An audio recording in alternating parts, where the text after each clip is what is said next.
At the very same time that America refused to give the Negro any land, through an act of Congress, our government was giving away millions of acres of land in the West and the Midwest, which meant that it was willing to undergird its white peasants from Europe with an economic floor. But not only did they give the land, they built land-grant colleges with government money to teach them how to farm. Not only that, they provided county agents to further their expertise in farming. Not only that, they provided low interest rates in order that they could mechanize their farms. Not only that, today many of these people are receiving millions of dollars in federal subsidies not to farm, and they are the very people telling the black man that he ought to lift himself by his own bootstraps.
thing about your movie, why I made a curator's pick of the Hollywood Fringe. Community, heart,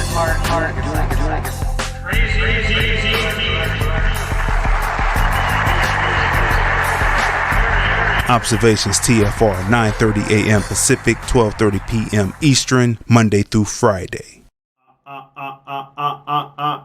What's going on, people? What is going on? Is another great episode of hashtag Observations. What is this? Episode 94? Stock Wednesday? What's the topic? Obligated to win. Obligated to win. Smash the share button, smash the like button. I want to say what's up to everyone who is watching us on Vimeo, on FB, and on the Film Review Live channel on YouTube. We want to thank you for tuning in with us on this Stock Wednesday. We have a jam-packed show for you, so let's get into it right now. Obligated to win when one commits assets as security. Truly, that one is obligated to win. But what happens when those who own platforms for trading trade with a person's life?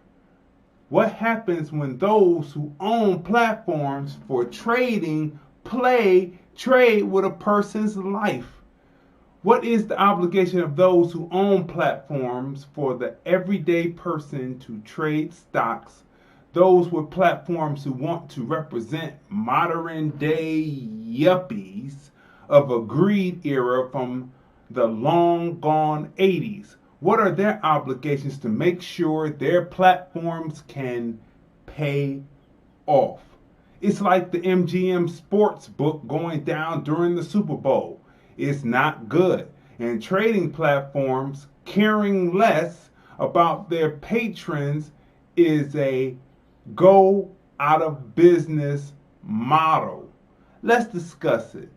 213-943-3358. 213-943-3358. The phone lines are open. Are you indulging in the consumer-based stock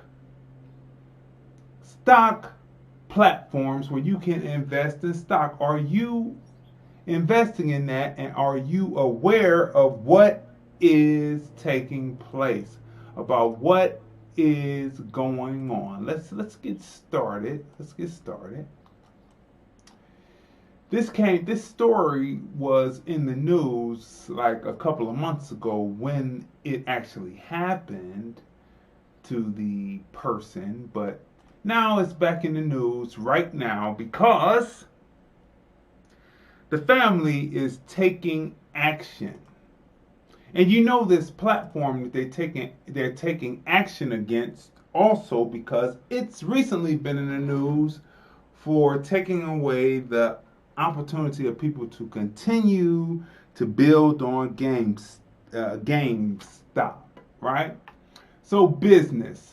He died by suicide thinking he owed $730,000. Now his family is suing Robinhood. He died by suicide thinking he owed $730,000. Now his family is suing Robinhood. Smash the share button, smash the like button. This is Stock Wednesday, and of course we're going to talk about platforms that, you know, may be taking your money but may not have the wherewithal to be able to pay off, like a bad bookie or something, right? It's all gambling. So without further ado, as we get into it, let me introduce my sister Tanya M. Congress so we can get into this article. He died by suicide. How many of you are out there actually investing in stocks? We have given you stocks over the time since we've begun Stock Wednesday. How many of you have invested in stock that might harm or help you to build your portfolio. So, Tanya, do you have the article in front of you? Okay, you are up, but I do not hear you now. I don't know why I'm not hearing you, but we were hearing you before, but we're not hearing you now. Okay, I can hear you. Me? I can hear you now. All right, perfect. Now, before I go on, good morning, listening audience. I'm very delighted to be here with you this morning.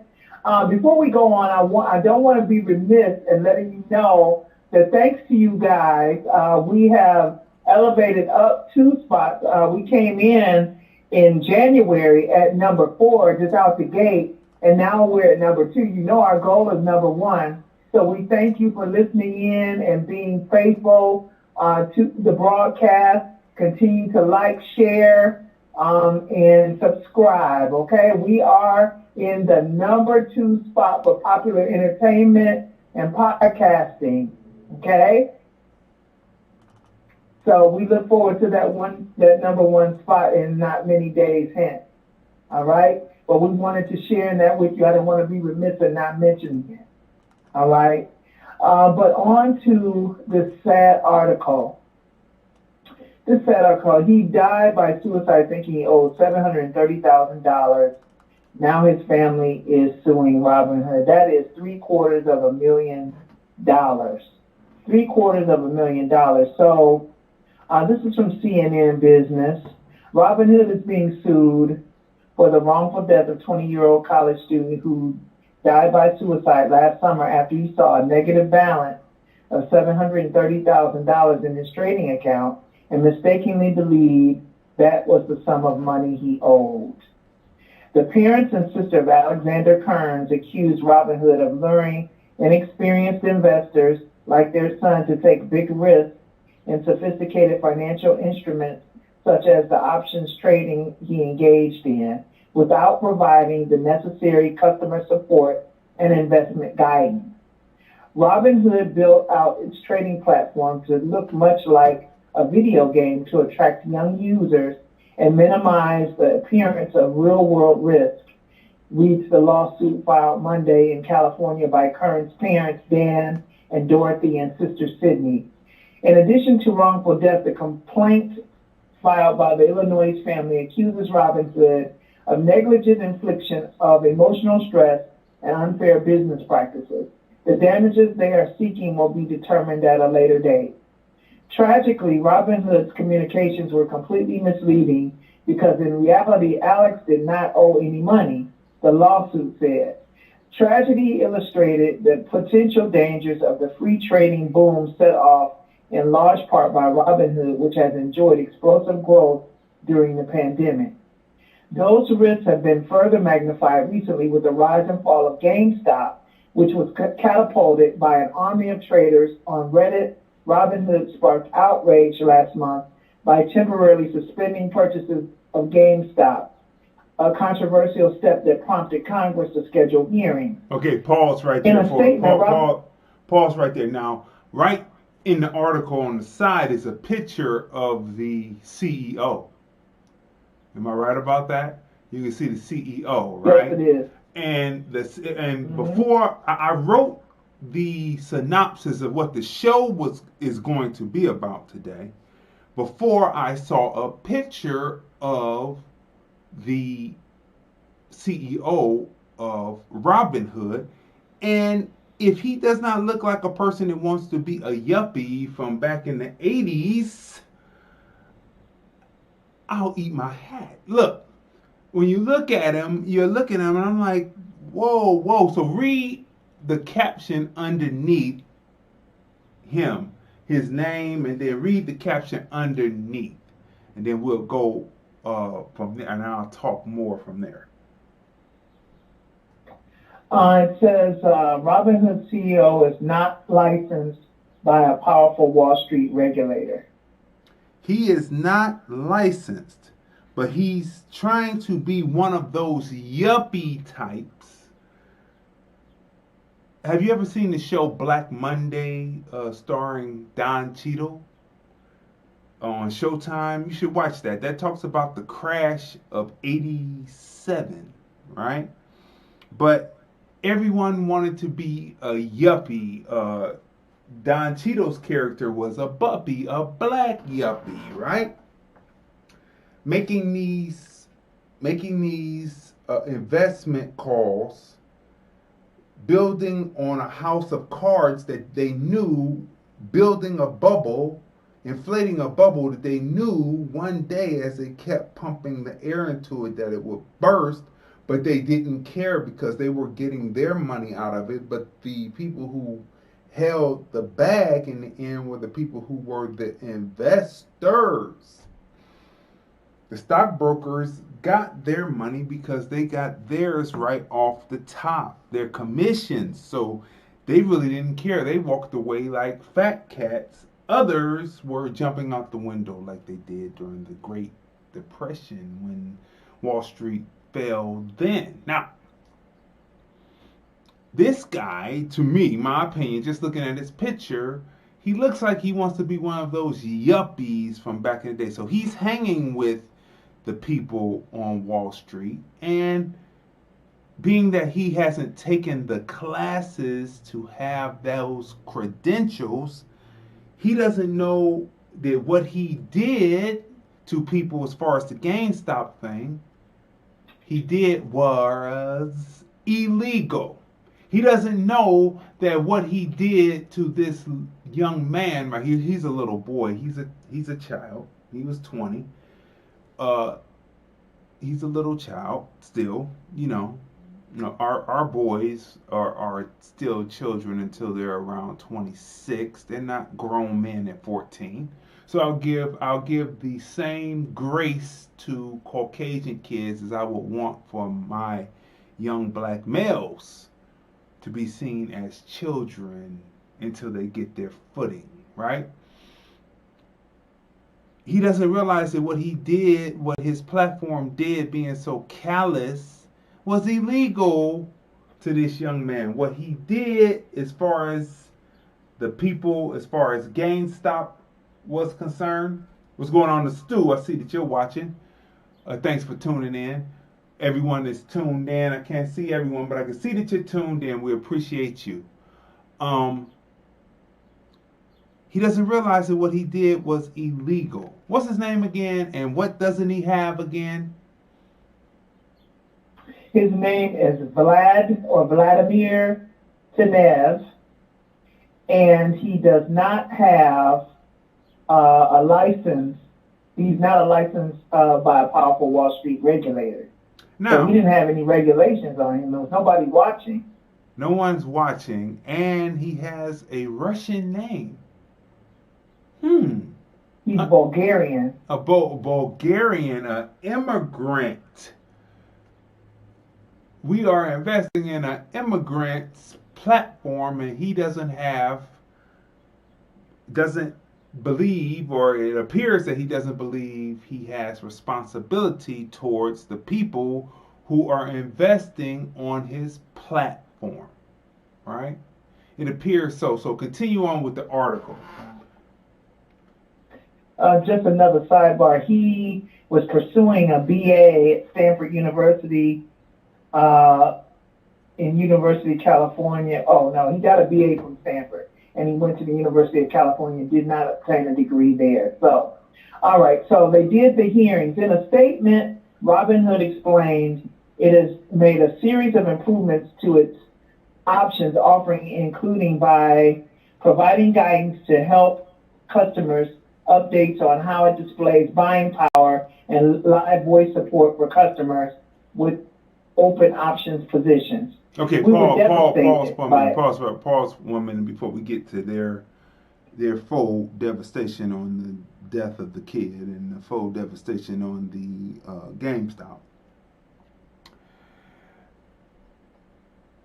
That putting those instructional guides into place, this young man seemed like he didn't have any trouble navigating the system and knowing how to make money off of the stock options and the commodities that he was choosing to trade on Robinhood. He had made $730,000. He was looking forward to going to college and possibly by the end of the year having $1 million, and probably by the end of his senior year having $4 million. Right? But when things like this happen, it makes me wonder if the company is not, just a question, are they misappropriating the funds? You see what you have in your account, but maybe they are taking the money and doing something else with it instead of keeping it secure in an account that is assigned, a digital account that is assigned to your account that you see on your phone, right? Because this has happened now twice. His $730,000 all of a sudden said that he had to pay that. What was going on? And then when they got to the GameStop, obviously at the behest of some of his hedge fund buddies that he wants to hang around and be a yuppie with, my opinion, he went and stopped to help stop the hemorrhage that the hedge funds had that were devaluing GameStop so that they could borrow from it, but then they had to pay back those high costs because all of a sudden it went up. They were hedging bets on it and making it artificially lower, and a group of people got together on Reddit and made it higher by actually buying stock. And he sided with the people who are on Wall Street instead of siding with the people who are his customer base. And when you do that, when you side with the other side and you don't side with your customer base that is making your trading platform a success, caring less about their patronage, is a go out of business model. 213-943-3358. So going on with the article here. This is very important because as we are getting into talking about trading stocks, and what we've been talking about on Stock Wednesday is getting into various types of stock. And being that this particular platform is kind of shaky, we have some platforms to tell you about today on Stock Wednesday that you might want to look in. So smash the share button, smash the like button, contact at least 5 people, tell them we are on, like, share, follow, subscribe where you are at, where you are seeing us broadcasting, streaming right now, simulcasting. Go ahead. We were devastated by Alex Kern's death, Robinhood said. We remain committed to making Robinhood a place to learn and invest responsibly. Then there's a subtitle, he was in a complete panic. Kearns, who started using Robinhood when he was a senior in high school, died by suicide in June after placing an option spread trading containing a risk Alex did not understand, according to the lawsuit. His Robinhood account reflected a negative cash balance in the amount of $733,000, far more money than he had, the lawsuit said. He was in a complete panic. His panic and desperation grew as he was unable to communicate over a number of hours with anyone at Robinhood. The lawsuit said, adding that he repeatedly tried and failed to reach out to representatives of the company.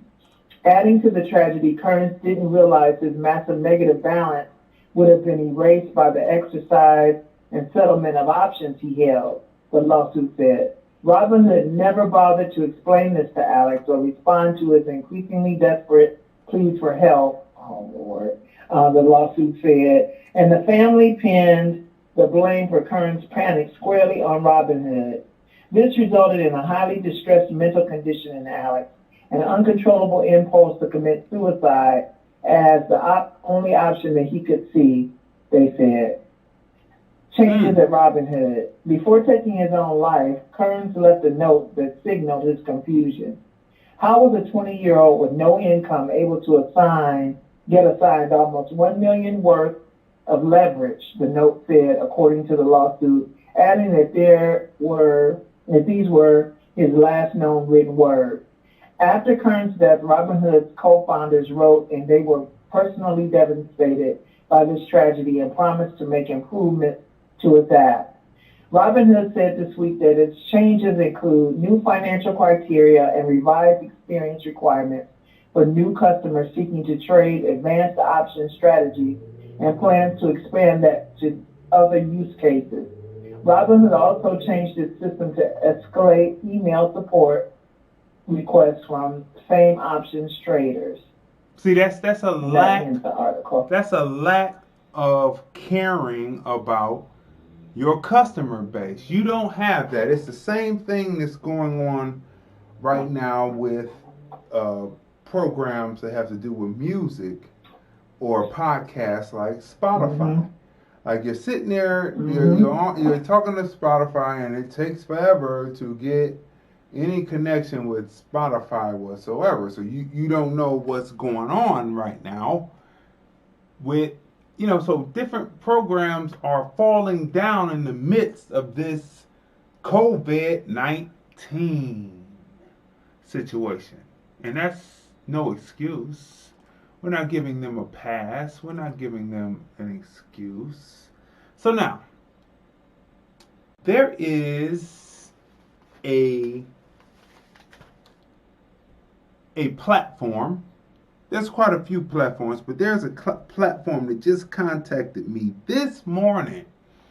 I was flipping through, I was reading stories, and lo and behold, this platform contacted me, popped right up. It said, "Hi, would you like to trade legal weed on a platform called Stash?"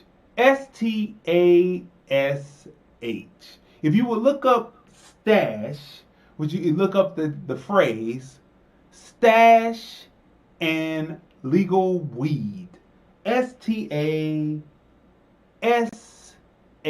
stash and legal weed. Smash the share button, smash the like button. We are moving now. Now, a few weeks ago, we talked about black-owned cannabis brands, right? Do you remember when we talked about black-owned cannabis brands? And as we work to, this is what I like and I don't like about artificial intelligence. Artificial intelligence listens to what you say. They listen to what you say. They listen to what you research. They calculate in the algorithm what you research. And they come up with the programs that you would be looking for. I guess it's a way to make your life easier until artificial intelligence becomes intelligent, turns into Skynet like Terminator, the movie, and starts trying to kill up all of the human beings because they say, why do we need you anyway? You're useless, you have no purpose, you don't know how to do anything, and we know how to do everything. Plus the environment won't be destroyed, even though we don't need to feel the environment, right? But anyway, that's a little bit into the future. Hopefully none of us will be here, and only the people whose irresponsible people will have to be around to see it. Okay, so anyway.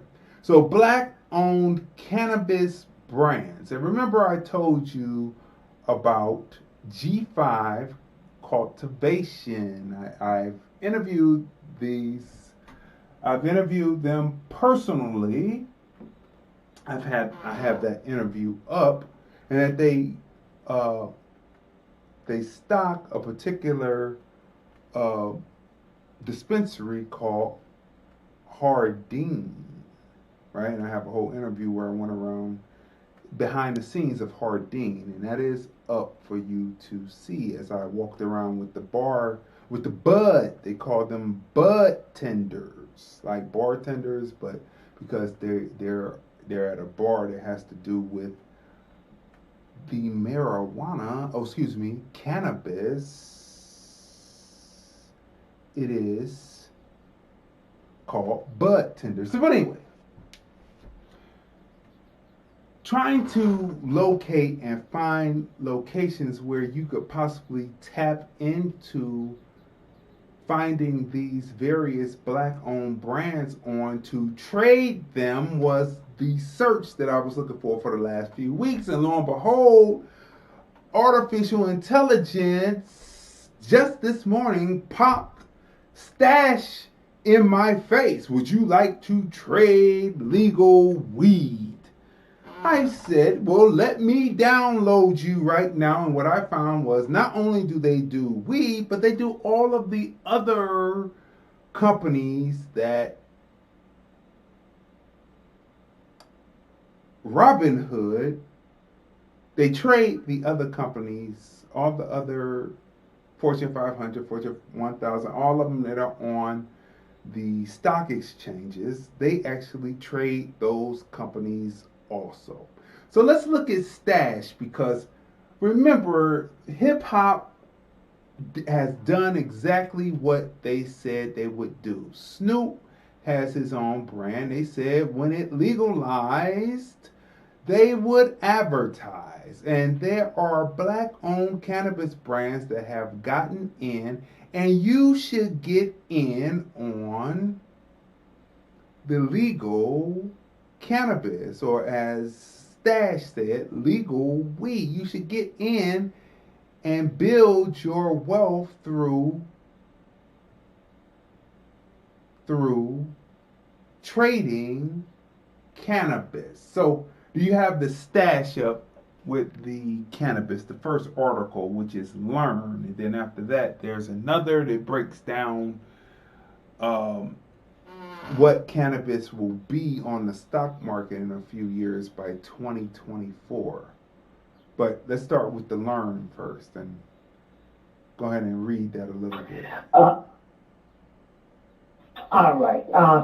Legal cannabis is set to become a multi-billion-dollar industry in less than a decade, but investors have only been able to invest in cannabis companies for just a few years. We have all the details about recreational and medical marijuana, not to mention explainers on CBD oil, hemp, and other marijuana products. Plus, we break down how to invest in the legal cannabis industry. Follow the Stash way. Remember, all investing involves risk. It's possible for stocks, bonds, and other securities to lose their value due to changing market conditions.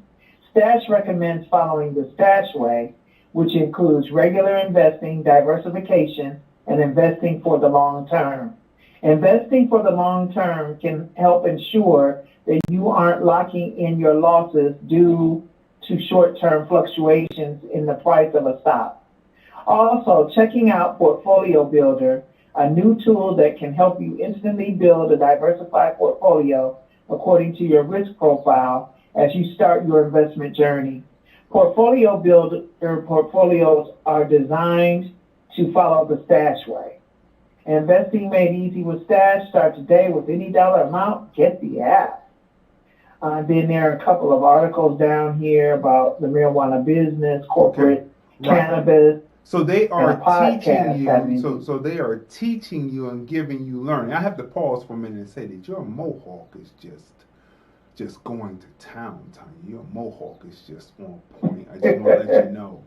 It's this little peak that's coming out from your forehead when you turn to the side. I mean, you have to look at it in the mirror. You probably haven't seen it, but it's definitely, you're definitely representing the tribe. You're definitely representing the tribe for sure. But anyway, look, let's move on. Let's move on.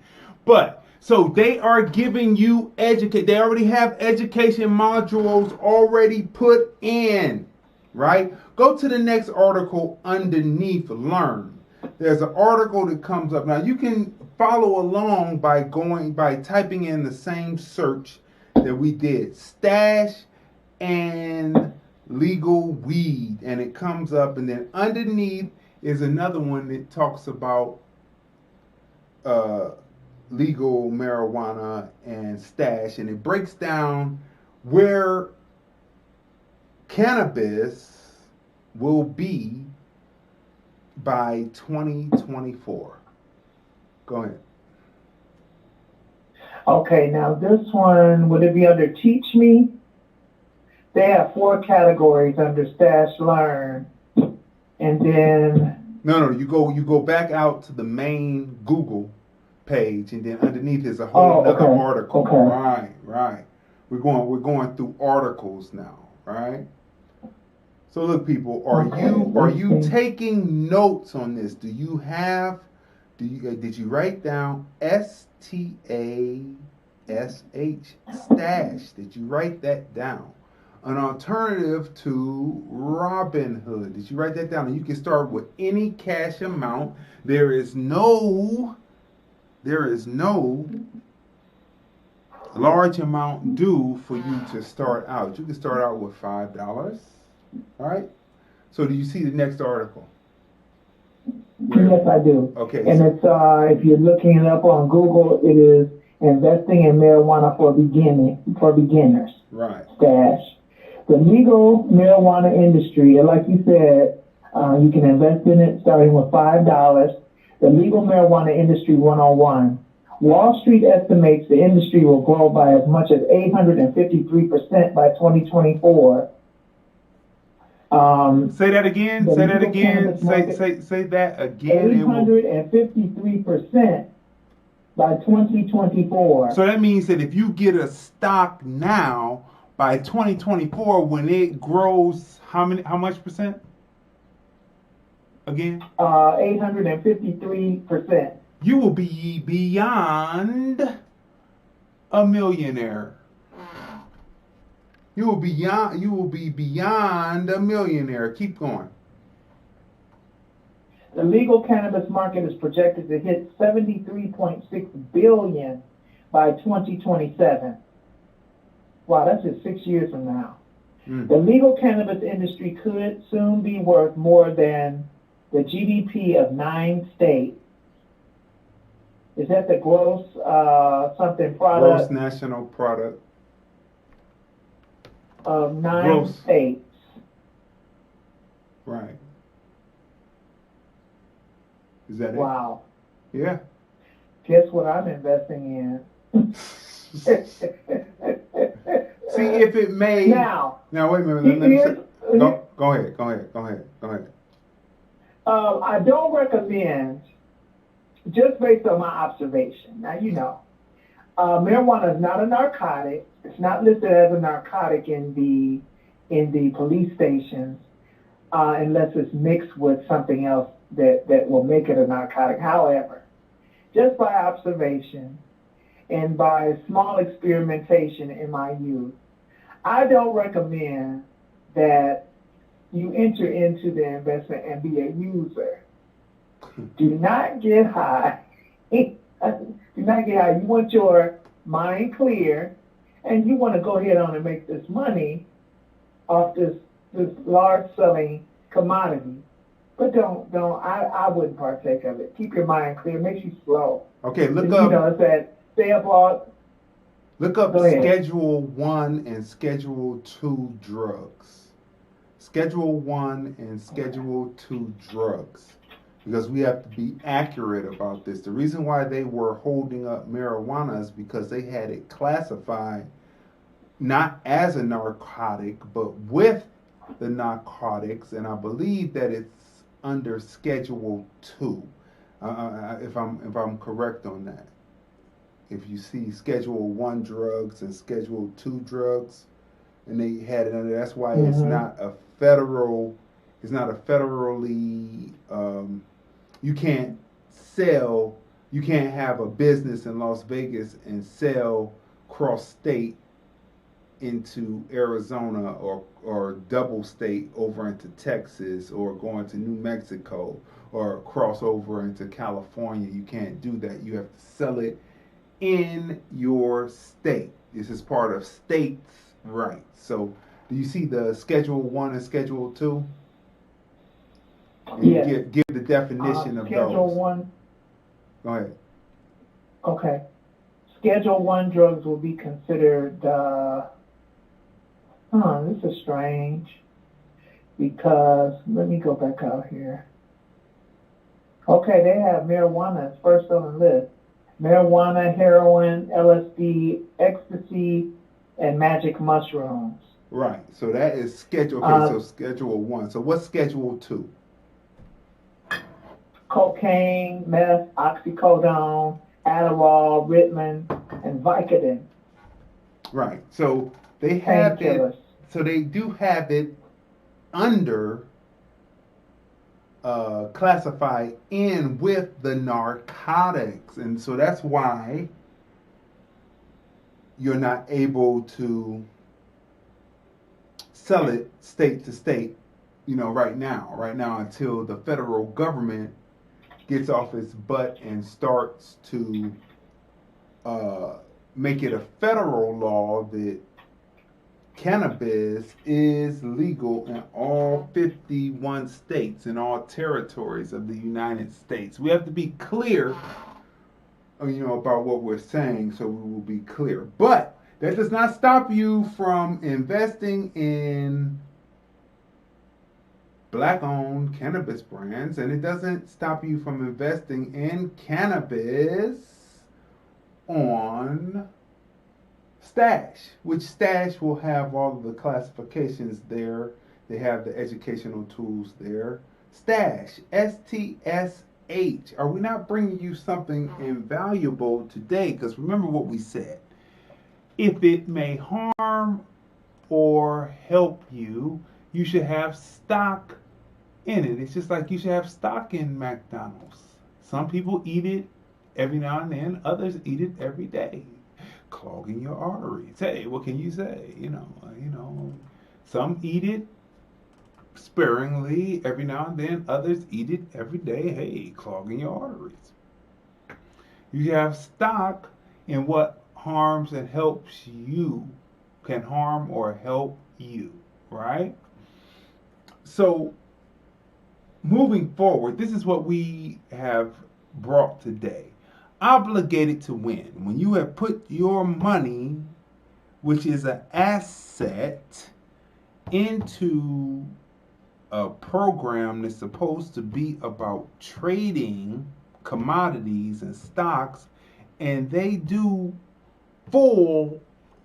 in my opinion, full things to you, you have no other choice but to try to find other alternative outlets and find ways to, unfortunately, you're not going to be able to build large amounts because I don't believe that the companies can cover that because they may be misappropriating funds. That's just my opinion. I don't know that to be true, just my observation on it. So you're not going to be able to do it, so you have to get in, get it, pull it, leave some, let it build back up, pull it, you know what I mean?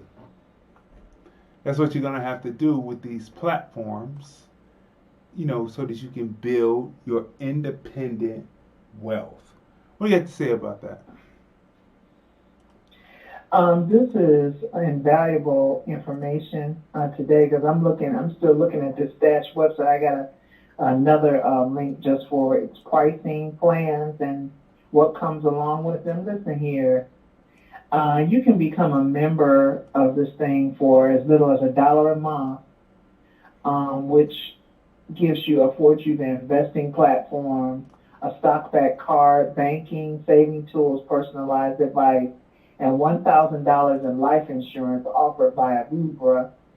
For $3 a month, you get everything in the first package plus a Roth IRA, a tax benefit for retirement investing and personalized retirement advice. And just for $9, which would be the most economical, you get everything in those first two, plus investing for children, exclusive stock-back card bonuses, 2 times the stock with stock-back card, premium research and advice, and $10,000 in life insurance offered by Aviva. I didn't see any of the other ones. I haven't researched. I don't know about Acorn, but I didn't see any life insurance offered by some of the other ones. That one that we were on, Robinhood certainly didn't. So this is good, and it's offering education as well.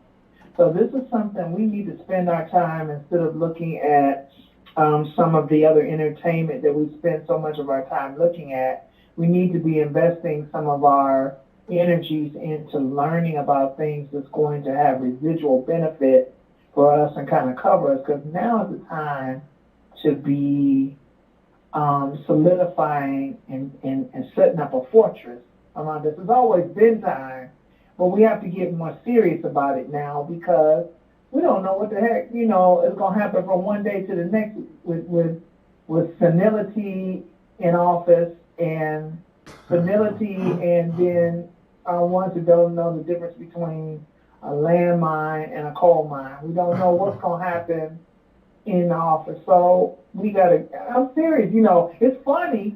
We make light of it. We make fun of it because, you have to laugh to keep from crying sometimes, or you have to laugh to keep from cussing sometimes, or laugh, scream to keep from cussing, but it's serious though. So we're bringing you the things to save your life or make life better for you. That's right. That's right. So could you imagine everything that we talked about in the previous weeks is on this particular platform called Stash. We talked about having life insurance for $9 a month. You'll have life insurance, and they're teaching you about child investment so they can have their own situation. I'm sure they have life insurance for children too. We told you to have life insurance so that you wouldn't be a burden for your children, so they want to be out there on the street panhandling trying to get money for a homegoing service, or vice versa. You're there unfortunately because your child has passed and you're out there, but you wouldn't have to do it because you would have the money because you have invested in your future. This platform has it all. Everything that we talked about in previous weeks comes to full fruition because artificial intelligence listens, right? Sometimes your phone will come on while you're talking and say, yes, I tried to have a good day too. You'll be like, what? What did he say? What are you talking about? You talking? You talking? We were talking, my wife and I was talking one time, the phone came on and said, I was just trying to be nice. You what? What? Just trying to be nice, what? What? You just trying to, what? What? Whoa. It's working on me going intelligent. Artificial intelligence is working on going intelligent. So everything that we talked about previously about the dogs and the robots and everything we talked about on hashtag TFR podcast live on Sundays, 3 p.m. Pacific, 6 p.m. Eastern on Sundays. All that we talked about, all that's coming to pass, and you got your phone is listening to you, baby. It's recording you, baby. It's listening to what you have Not to only say. that, Go ahead. Smart TVs, smartphones, smart TVs. Smartphones, smart TVs. Anything that, because it's going via satellite, and so it's operating by Wi-Fi and via satellite. And to me, they're able to hear your conversation like you got, I think with with it was it Amazon, you have Alexa and things like that, and it's too much for me. I'm not gonna get into having so much conversation with some kind of computer. I'm not doing that. So my thing is though, if you see into my house through this smart TV, can you see into my home? Can you hear? Is there a mic always on? I mean, well, why is my phone smart? They have to collect data. They have to collect data on their users, right? So they have to collect data on the users so they can know how to better serve you, come out with another idea. I wish they had this, you'd say. Next thing you know, next year, here comes Apple with this very thing that you were talking about. You got to run out and get it, or Galaxy 40, and then you're going out there to get the new phone, Samsung, you're going out there to get it. Do you have stock in the phones, in the various brands of phones that you carry in your pocket or on your hip next to your ball sack? I'm just wondering, do you have stock things that may harm or help you? Do you have stock in that? Do you have stock in that? That's what we talk about on Stock Wednesdays. We brought you a big one today. We brought you legal cannabis and a way to trade and get into the cannabis business that will be big business that will make millionaires, billionaires, trillionaires in the years and not too short years to come. Will you be ready for that, right? And that's because my smart intelligence, my artificial intelligence phone had seen what I had been searching, and it popped up just this morning. And I don't take anything as coincidence, because they would know that Stock Wednesday happens on Stock Wednesday for hashtag Observations TFR. Just the way that it is. Now, let's go to the memes real quick. Ha! Got you again. We switched it around. So when you start trying to clip, ha ha ha ha ha ha.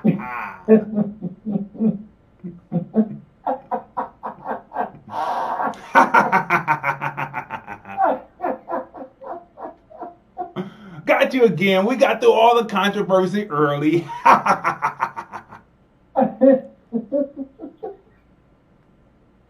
Start clipping. I'm gonna go. I'm gonna calm the savage. Since you hated us, since you hate us for no reason, we just gonna give you a reason. That's right. That's right. So let's go right here. They changed the name of Aunt Jemima. They changed the name as reported by TMZ. Aunt Jemima name logo replaced with Pearl Milling Company. Now, was that always the company? Because, when you look at the logo, you look at the bottle, and you look at the red, for some reason, even though it's saying Pearl Milling Company, and it's showing a mill on the logo, I still see Aunt Jemima for some reason. The way that they shaped the circle, the way that they put the mill in the middle of the circle, I still see Aunt Jemima for some reason. Do you have stock in Pearl Milling Company? Did you have stock in Aunt Jemima? But Aunt Jemima's gone now. Part of the symbolism that they're doing to try to appease black people, it is the symbolism. But the only way we're going to get some paper out of this, they're not going to pay any reparations to the family, not necessarily. They're not going to pay the rest for to us for having that psychological damage of seeing Aunt Jemima now with a perm. The only way we're going to get money out of this is to have stock in it. Do you have stock in Pearl Milling Company? Pearl Milling Company. That's right. Let's keep moving here. All right, here we go. This person asked the question, and it's a legitimate question. It's a legitimate question, and then she responds, and I thought it was funny. I didn't read everyone's responses to her question, but I thought it was hilarious enough to have her question and then have her response that showed up underneath her own question, right? So her question is, do people still smoke crack?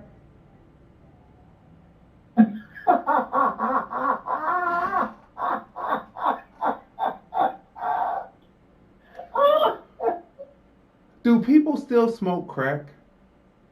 And underneath, obviously, a lot of people responded, over 28 comments by that time, with people doing faces with the, oh my God, I can't believe you asked that emojis, and over 24 people had emojis. And she replies underneath, I hate all y'all for actually answering this question. I hate all y'all for actually answering this question. I thought it was hilarious, and so we brought it to you. Shout out to her. She is a cannabis teacher, by the way. She teaches about the use of cannabis, municipal, medical, as well as recreational. You change the words up when the tongue twists, just change it up to the other word that means the same thing. Okay, anyway. Spook who sat by the door. Spook who sat by the door, pilot set at FX from Lee Daniels, and these other two dudes right here. Now, if you have never seen the movie The Spook Who Sat by the Door, it is a revolutionary movie. It is a revolutionary movie, The Spook Who Sat by the Door. He comes back from the military, and you can see it. You can see this film. It has been discontinued and banned, but if you search for it, if you have never seen it, I don't know why you haven't seen it. You have been deprived. You need to have had this in your knowledge bank all of the time. Spook Who Sat by the Door. If you don't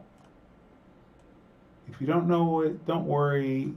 Go search for it on the internet, watch it, and then get ready for the readaptation by Lee Daniels and his cohorts, right? Now, this one comes from Nikki Rich. Nikki Rich is very impressive because she is suffering, and she goes to dialysis, and she does her dialysis during the week, and then she's out there on those red carpets, dude. She is an impressive woman. So we call her a friend to TFR franchises. And she says, you are your only competition. When you stop, you have been defeated. You are your only competition. When you stop, you have been defeated. Very important, because I've always, on my mixtapes, my sister listens to a lot of my mixtapes, but there's a slogan that I have on my mixtapes. I say, who I compete with? I ask on the mixtapes as I've completed a funky remix, and I say, do you know who I compete with? I compete with myself. Why?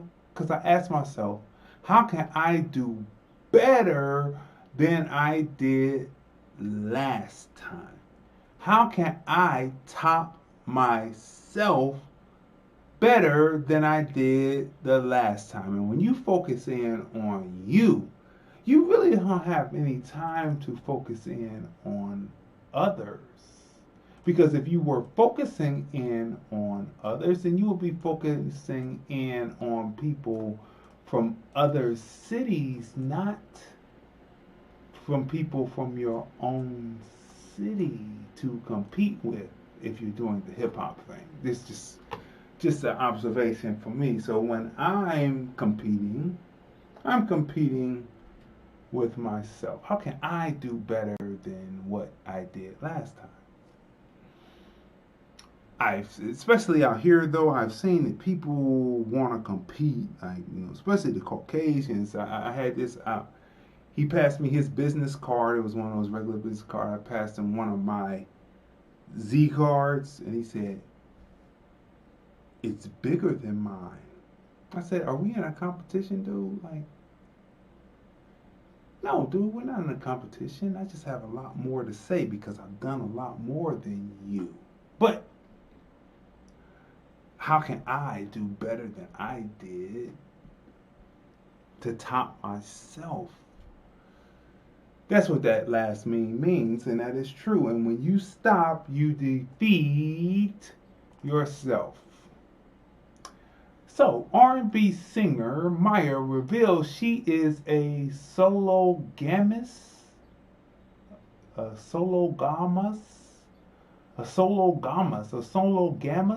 relationship. She is a sologamous relationship and has been happily married for 7 years to herself. She is a sologamous, and she is in a sologamous relationship and has been happily married for 7 years to herself. What type of situations has she gone through to the point where she would feel better to be married to herself? Boy, I tell you. This Black History Month has been very interesting, right? It's a very interesting Black History Month. Why? Because a lot of things about the Panthers have risen back up. Usually, Black History Month is about the inventors. It's about Black history is 365 days a year. Some people try to throw the music in there and say Black Music Month is in June. Don't forget, But this year in particular has been very heavy on the revolutionary thought. A new graphic novel shows the history of the Black Panther Party. Electric Literature. A new graphic novel shows the history of the Black Panther Party. Electric Literature. And I've talked to my wife. I talked to my wife about that just this morning. I said it seems strange that this is being pumped out to the people. And it could cause people to go off half-cocked if they are not knowledgeable of what came before. They will go out and repeat the same mistakes over again because they are not knowledgeable of what happened in the past. They only hear some slogans, they see some of this, some of that, but they don't really know what actually happened because they have not done the research to know. It's one thing to say that you are a revolutionary, but then to never have heard Fred Hampton, not Fred Hammond. I'm sure he's a revolutionary for Christ, for the gospel music scene, but as far as a revolutionary to be free from bondage, in a way, yes, and another way, no. But to have never heard Fred Hampton say, war is politics with bloodshed, politics is war without bloodshed, both are war and politics. How do you determine which way you're going to go? The people determine which one they will use. War is politics with bloodshed, or politics is war without bloodshed. they determine which one they want to use to be free. And that does not mean that you're getting into coalition with people and that you're going along with various politicians, because most politicians actually are dry bones in the desert until the either pro or con, that is a pro or con against you, comes and cloud bursts and opens up that ephemeral lake to fertilize them with music and with water and green fertilizer. You know that green fertilizer. So most politicians are dry bones. They're just taking up space until the pro or con comes with the water to open up that ephemeral lake and then fertilize the land with that green fertilizer. You know the green fertilizer we're talking about. Dead effing presidents. All right, let's keep moving. More on that in future episodes, but bookmark that for right now. All right, people. Now, many times we talk about the Capitol building, the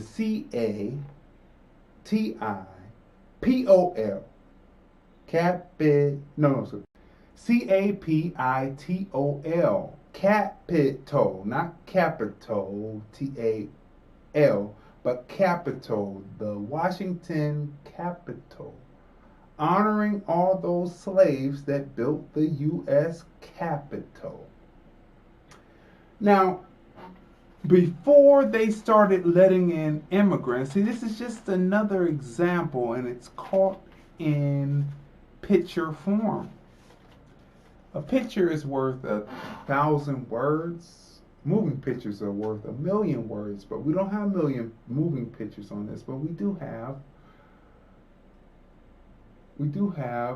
the proof in photographic journalism of what was happening and who actually built the Capitol building. You know, the one that they rushed in and destroyed, and you know, the ones who scaled the walls, and they wouldn't know how to build or replace anything, because you know who did that? American black people who were in bondage. Skilled artisans who knew how to do, and as they brought in the various immigrants to move us out of our inheritance, they moved us from talking about doing with our hands, and they moved us into education is the key. Education is the key. Meanwhile, if you notice, most of the infrastructure in the United States is falling apart now. Who built most of the infrastructure in the United States? Black people did. And they haven't found the people who can withstand the heat, who keep it on schedule, can move it faster along, get it done faster than expected because of being able to take the heat. And American Black said, we're not doing it for free, baby. You got to pay us those skilled artisan prices to get it done, for us to tap in to our memory banks to be able to build your next pyramid. But anyway, the Capitol Dome, constructed between 1856 and 1866, 1 year after the slaves were freed, 1865, the Capitol building was being completed. March 4th, 1861, Lincoln takes the oath of office. And he takes the oath of office with a half-finished dome. When you look at this picture, what do you see? You see the half-finished dome. You can't make this. You can't. It's captured in form, and they laughed at Lincoln and said that you shouldn't keep this going. He did not see the completion of the dome because John Wilkes Booth lodged a bullet in his brain as he was watching a play. John Wilkes Booth put a bullet in his head, right? So he did not see the completion of it, and he did not see the end of the Civil War, but he knew that it would come with the Emancipation Proclamation, right?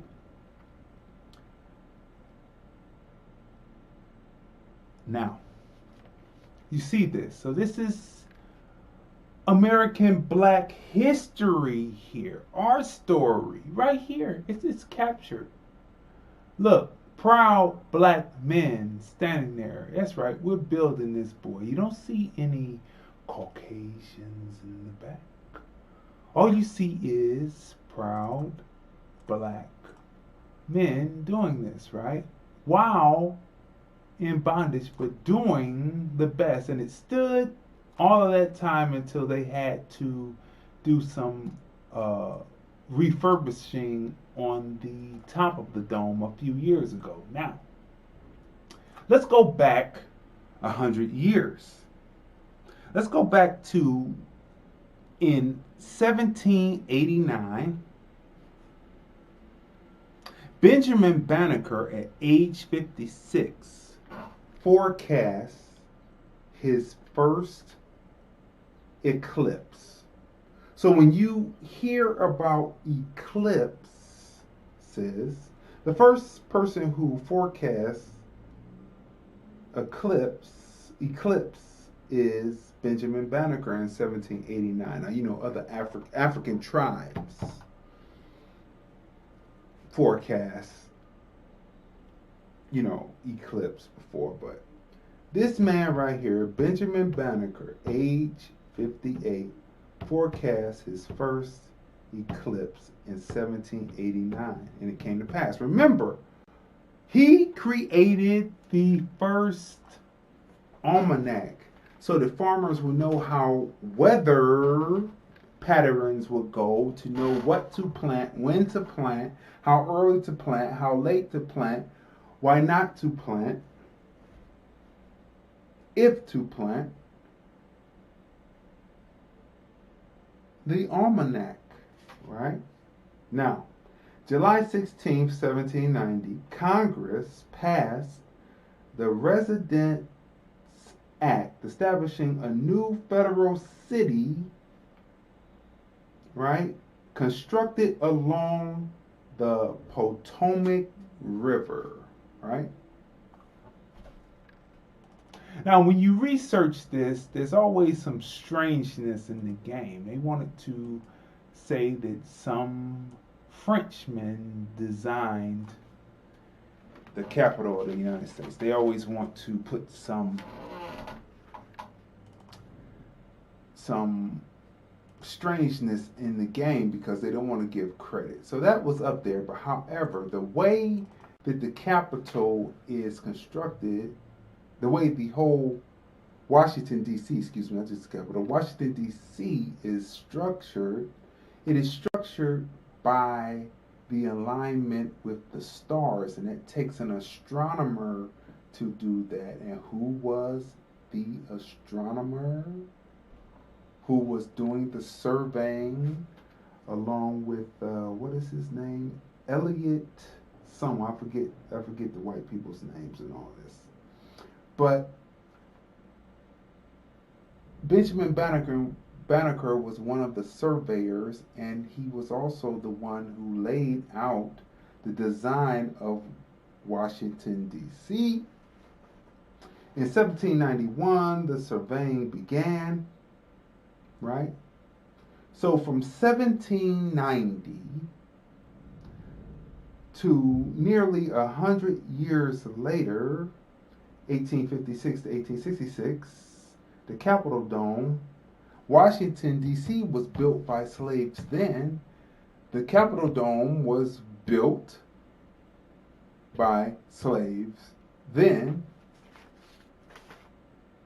This is American Black history, and we're not doing it for free anymore. You want your next pyramids, you're going to have to pay heavy. You're going to have to get reparations because you brought in all these other immigrants, taught them how to do what you had learned from us to do, because most people hadn't done anything. And while they're trying to constantly wipe us out, we are constantly innovating and constantly coming with new things. Perfect example right here. Get your pens and paper because this is Stock Wednesday. And when this goes into stock, hopefully you will be ready to get you some. Now look, Big Willie style and Nas to the rescue. Step provides no-fee banking services to teenagers who are growing up in an increasingly cashless world. Step provides no-fee banking services to teenagers who are growing up in an increasingly cashless world. Afrotech.com, article from Afrotech.com. Will Smith and Nas help teen-focused fintech startup reach $22.5 million in funding. Afrotech. Will Smith and Nas help teen-focused fintech startup reach $22.5 million in funding.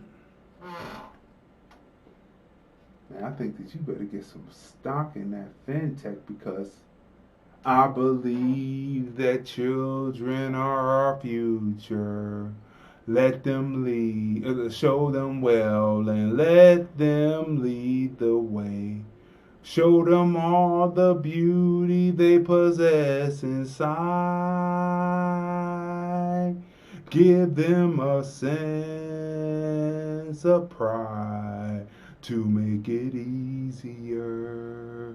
Let the children's laughter remind us all how we used to be. I decided long ago to never stand or walk in anyone's shadow. If I succeed,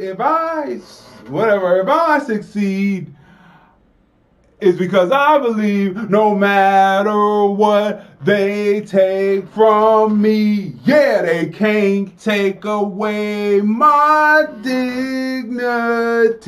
Everybody, because the greatest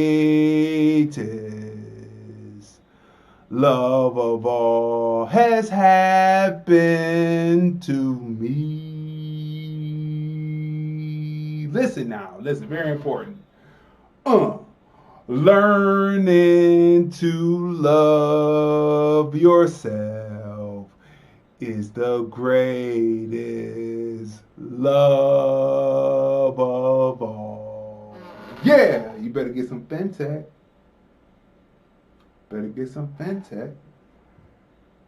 You see, Generation X is moving, baby. Generation X is moving.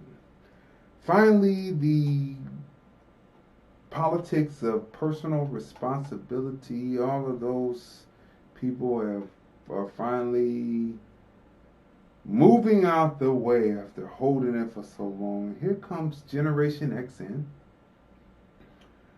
working on making it better for the children. Step provides no-fee banking services to teenagers who are growing up in an increasingly cashless world. Will Smith and Nas help teen-focused fintech startup reach $22.5 million in funding. Article from Afrotech. Tell me, Tanya, I know that you researched. So tell me what you saw when you read it. Let's go into more detail because people need to know about this to get stock in black-owned companies. So go ahead.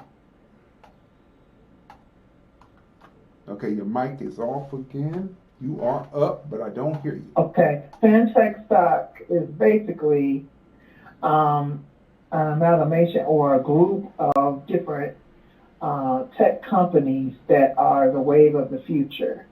Many of these are well known right now. Some of them are banks, online banks.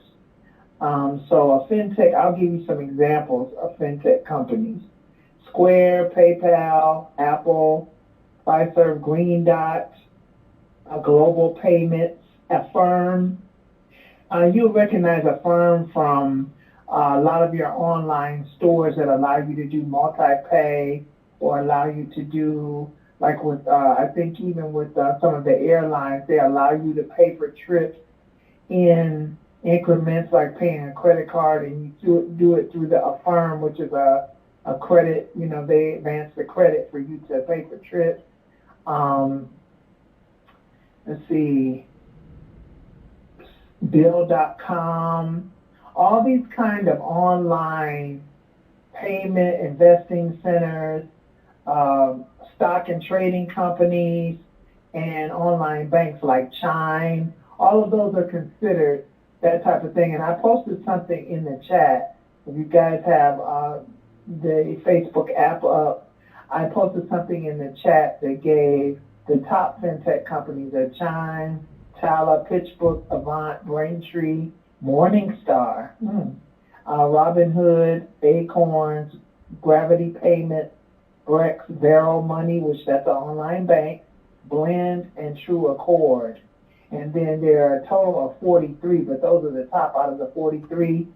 So what this is saying is that we need to set our sight on stocks that are going towards the wave of the future, which is online, automated, that kind of stuff. But in that, though, I think that we should exercise some caution, because just like, Robinhood is on that list, look at what happened with that just now. So we need to do research. Don't just go jumping in it because it's on a list. Do some research on its safety, its security features, and things like that.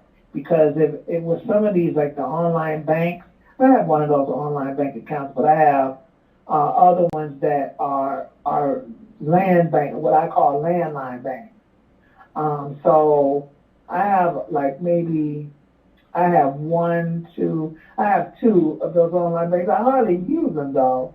I have minimal amount of money in there because I really, while we're looking towards the wave of the future, we also know there's some open things we need to know about because they are futuristic.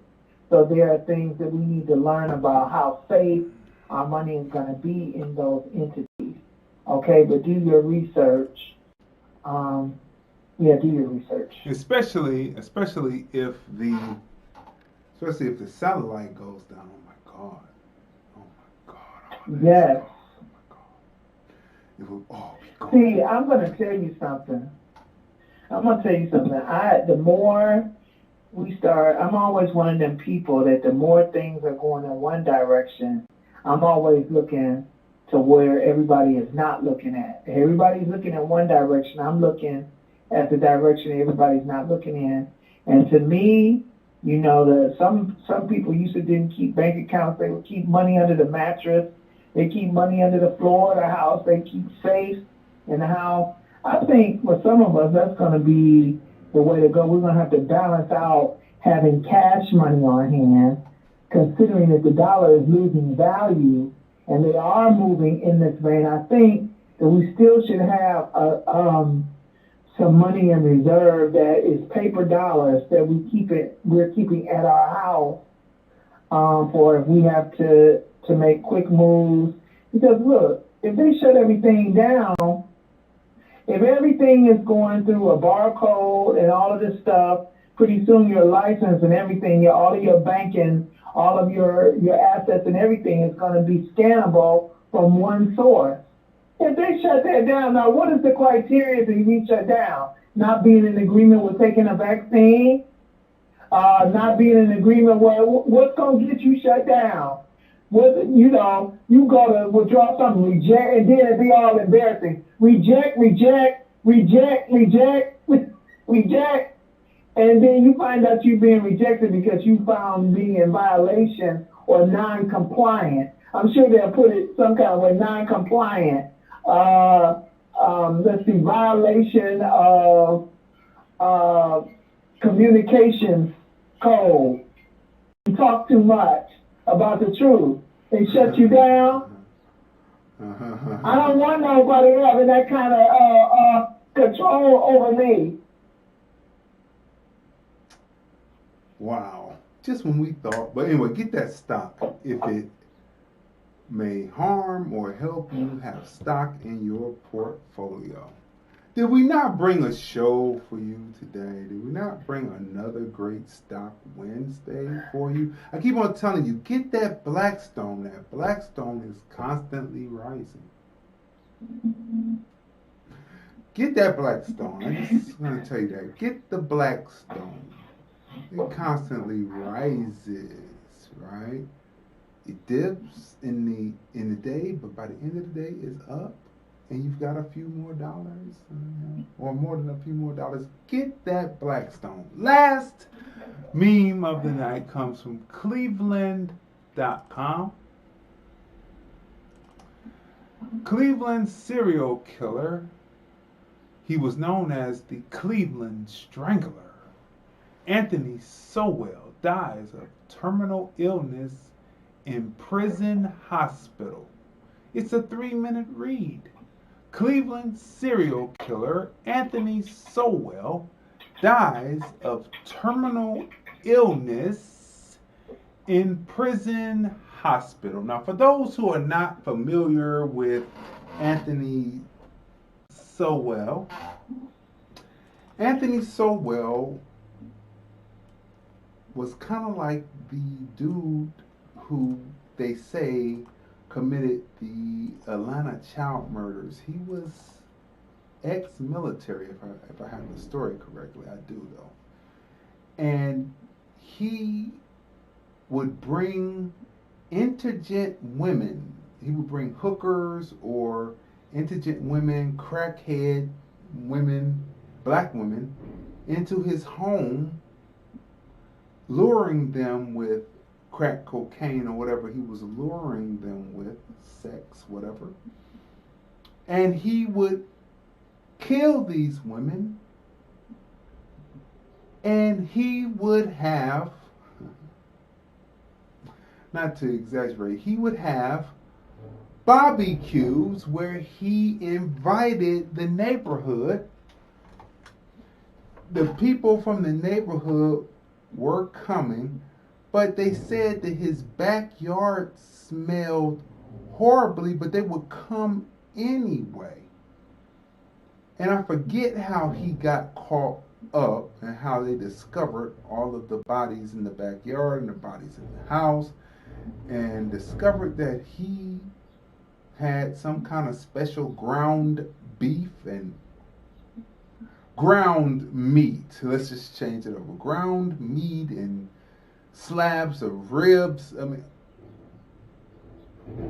and so this man was caught and he went away. It was one of the most heinous crimes until the children. Well, that actually is, that's heinous. That's as heinous as you can get. Matter of fact, I wrote about it when I moved out here, and I brought the Shifter character out to Las Vegas, and she says they never really found him because they had the Cleveland Strangler to contend with. This is the Cleveland Strangler, Anthony Sowell. So what are they saying in the article? That one came from Cleveland.com. I was looking at a whole bunch of other ones. Hold on.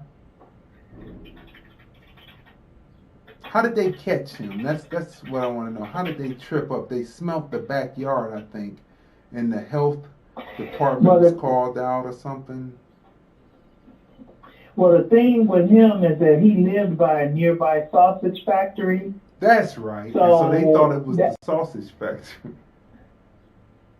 You can't make this up. That would be nasty. Like, who's gonna buy some food from there? But you can't make this up, people. He lived by a sausage factory. It was opportunity meets placement. Go ahead.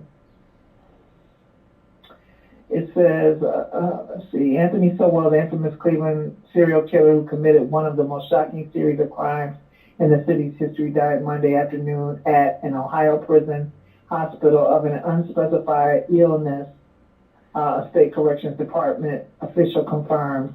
Sowell, 61, was awaiting death penalty for the gruesome and depraved slaying that has haunted the Mount Pleasant neighborhood since police found the decomposed bodies of 11 women on his property more than a decade ago. State prison officials on January 21st moved Sowell from death row at the Chillicothe Correctional Institution to the end-of-life care unit at the Franklin Medical Center in Columbus. He died at 3:27 p.m.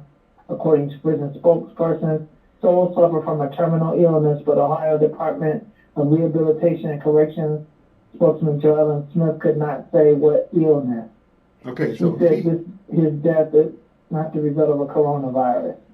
So if he was moved to the end of life unit, that would be palliative care.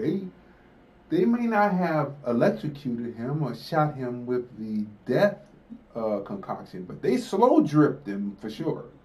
They slow dripped him. They did the Dr. Kevorkian on him. The only way this Dr. Kevorkian is legal is if you are in palliative care, and that's what that was. So they slow dripped him. So in a way, they executed him because they could have let him just be in pain, but they put him out his mercy. I mean, they put him out his misery. They showed him mercy. They slow dripped him. Continue. It says here that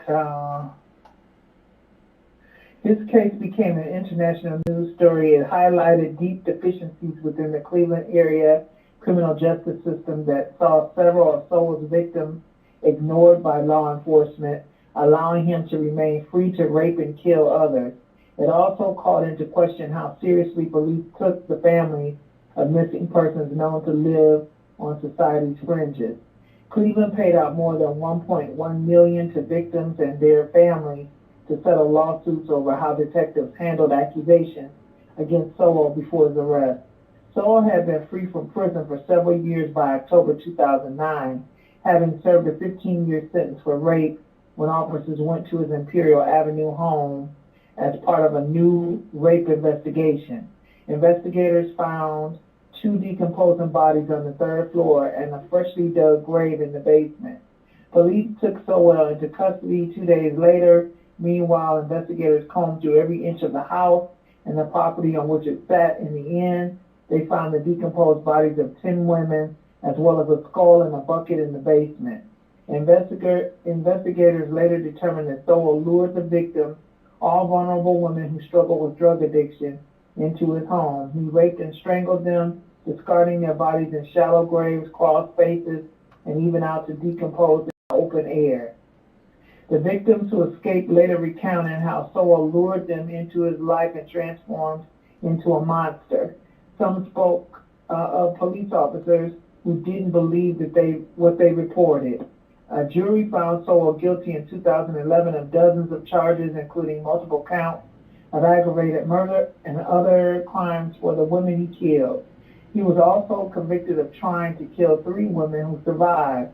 Cuyahoga County Common Pleas Judge Dick Ambrose sentenced Sowell to death, rejecting arguments that the hard life lived by the killer, a Marine who had an abusive childhood and may have suffered from mental and cognitive disorders, should be a reason to spare his life. John Parker, one of 2 lawyers who represented Sowell at the trial, said Tuesday that he spent many hours with his client at the time. Parker, who has not spoken to Sowell in many years, maintained that his former client's troubled upbringing rippled throughout the rest of his life. He was not a monster and he was not evil, Parker said. He was damaged by childhood abuse and serious mental health problems. May he rest in peace. Sowell, like most death row inmates, continued to fight his case in court to the end. The discovery of the bodies in Sowell's home solved a mystery that had real consequences for the neighborhood and a well-established East Side business. Residents at the time complained of a smell that permeated the neighborhood. Former City Councilman Zach Reed, whose ward included Mount Pleasant, said there was a woman who lived across the street from Sowell who told him the neighborhood smelled like dead bodies. Drain pipes were flushed and sewers were replaced because of the smell. The owners of Ray's Sausage next to Sowell's house spent nearly $20,000 for new plumbing fixtures, sewer lines, and grease traps, and complained that their operation was the source of the odor. Those women never got justice, Reed said in an interview late Monday after news of Sowell's death spread. Those families never got justice. The community never got justice. Ray's Sausage never got justice. There's nothing good that came out of this situation. So yes, see, so there he was. He was a Marine. The guy who was the Atlanta child murders. He was in the Marines. Both mentally damaged. But they said that he was having. This was not. They're not putting it in there anymore. But he would invite people over to have barbecues. He would have his barbecue. People would come out and get barbecue and say, "Damn, that sausage place is stinking, but your ribs sure are good." That is the bomb ground beef, ground meat that you have there.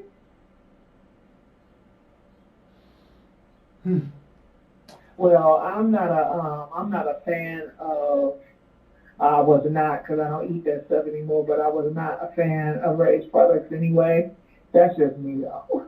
That's just me. But anything, I don't know how the people thought that place was smelling like that, and it was still open. Obviously, somebody was still buying food out of there. So Sowell has been slow dripped, and he's out of here, no longer to harm people any longer. Moving right along. People, we are in a pandemic, and of course we are here to protect and to fight the pandemic. So we have the spot masks. As you see, they come in a beautiful green with black outline around them, right? And you can go right on to the PayPal and order your mask. Go to your PayPal, open up your PayPal scanner, scan the QR code, and include your name and your shipping address, and we will get the mask out to you within 7 to 10 business days. The masks are here, right? They aren't just coming, they are here. Let's keep moving. And last, but definitely not least, our latest t-shirt design that is part of our fundraising for You Found the Spot. Hashtag You Found the Spot. It's the steadfasting tee with the motto underneath. It is a royal purple tee. It's 13 days left. Take your regular QR code scanner and scan the QR code here that says scan me, and it takes you to our fundraising page. Order the t-shirt or order quite a few. They come in all sizes from extra small to 5, 6X.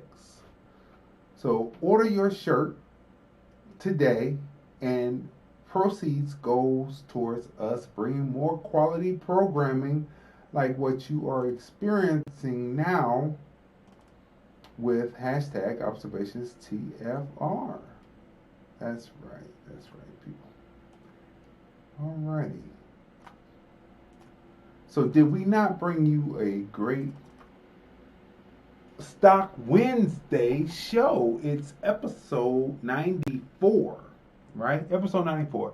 And if you thought us a little paranoid, I'm paranoid. If you thought that we were a little bit paranoid, because around this time, they would have been clipping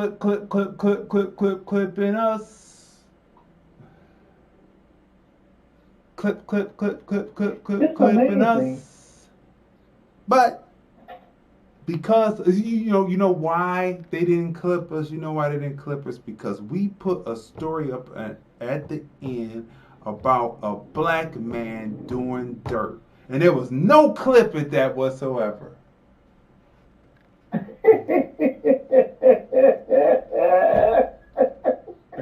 Let that sink in. The ones who are controlling the bots are immigrants. Their whole thing is the untouchables. What are the untouchables in Indians? Those with dark skin in India. Oh, there was no clip. Now, if they started clipping now, but there was no clip all throughout the show. You see that? Because we get them early, bitches. We got you early. And now we end with a story about Sowell from Cleveland, Ohio. And it's smooth sailing. Perfect streaming. That's right. Talk about those niggers. That's right. Talk about them. Show why all the niggers need to be in prison. Show why all the niggers need to be in prison. If you feel offended by me saying nigger, well, if you're white and you feel offended by me saying nigger, well, you can't say it, so feel offended. If you feel offended of me saying nigger and you are black, get over it. You hear it in the hood every day. Come on. There is no depth to the word. We use it in terms of endearment. We use it in terms of hate. We use it in terms of greeting. That's just the way it is. It's not a racial slur for us. We took it, flipped it, and ran with it, and we thank you very much. Because that's my nigga. That's my nigga throwing down over there. Right. So, this is another experiment. See, nothing that we do on this show is by happenstance. I knew I wasn't going to have Sowell at the beginning of the show because it's nothing honorable about him dying to be honored at the beginning. So I said, I'm going to put this at the end, and I bet you this is going to be smooth sailing. There's not going to be one clip because most media is anti-nigger machine. And so they prove the point true and true that they are through and through on these various platforms that they are bigots. That silent bigotry, that silent racism, right?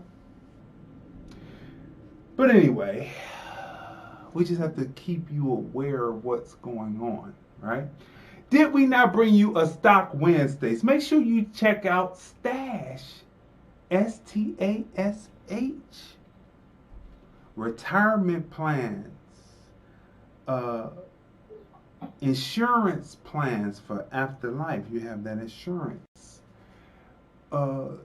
Children, helping children learn how to invest. I mean, it's a great platform if you want an alternative. Because it's so much going on with Robinhood that you might be looking at it there today and gone tomorrow. The CEO is not accredited. I mean, it's just a lot of things, and all he had to do was just play it straight for his customer base. If you don't believe in caring for your customer base, if you could care less about your customer base, that is a go out of business model. Open today, gone tomorrow. And in my business, when I had my business for 15 years, I saw a lot of grand openings and a lot of grand closings. And all I had to do was just smile, because the people didn't know how to treat the customer base. And when I finished, I had sucked every little bit of juice out of the plum.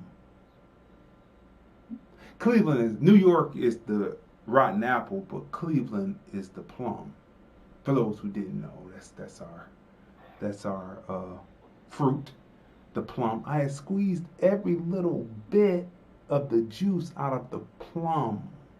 Records were over. In the end, I had digital units where you could come in legally and download straight from the record companies to a disc, and it would come out, or you could have your jump drive. I was in the 22nd century at the beginning of the 21st. I had sucked every bit of it, and then I ate the prune and had a good shit. That's right. Let that sit for a minute. All right. So, people, look. We appreciate coming to you Monday through Friday. It's #observations TFR. We come on 9:30 p.m. Pacific, 12:30 p.m. Eastern. Again, Monday through Friday on the various platforms where you see us. We replay on TuneIn, on iHeartRadio, on Stitcher, and on Google Podcasts as we begin to expand. After the rebranding, you have to re-expand back onto the various podcast platforms. We're on 4. I might say, let me just deal with that 4, because we are on iHeartRadio, Google Podcasts, the latest and newest and greatest, Stitcher, and TuneIn, a subsidiary of Apple Podcasts.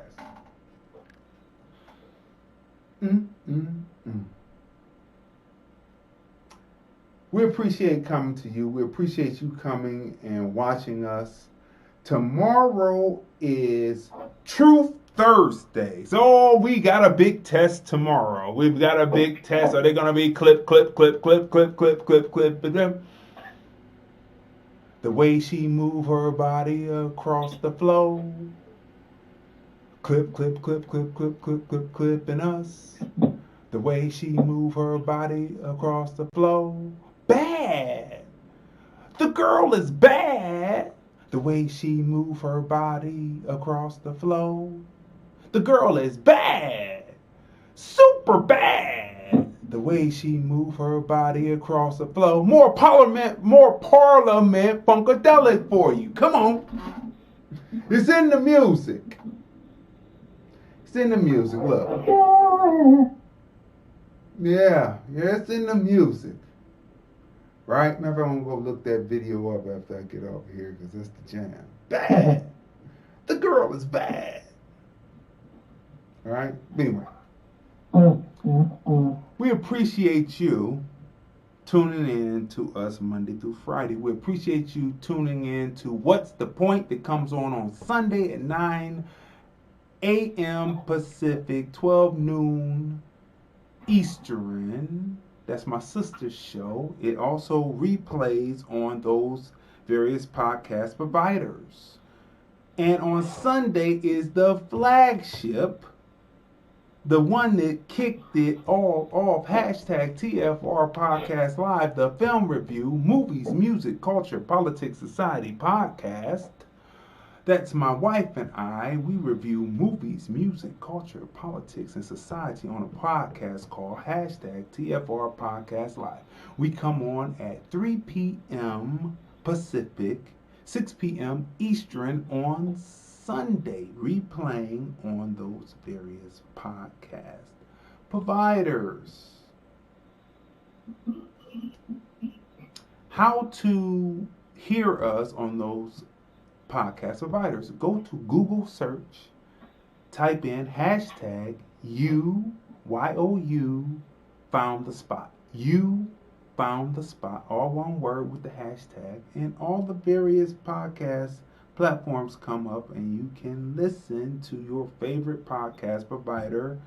Make sure you follow us on your favorite podcast provider and make your favorite list with our shows that you love so that you can binge listen to us all of the time, because it's always information jam-packed and entertaining at the same time. This, ladies and gentlemen, has been another great episode of hashtag Observations TFR. Tomorrow is Truth Thursdays, and we shall see you tomorrow with another great episode of hashtag Observations TFR. Here's the thing about your movie, why I made a curator's pick of the Hollywood Fringe. Community, heart.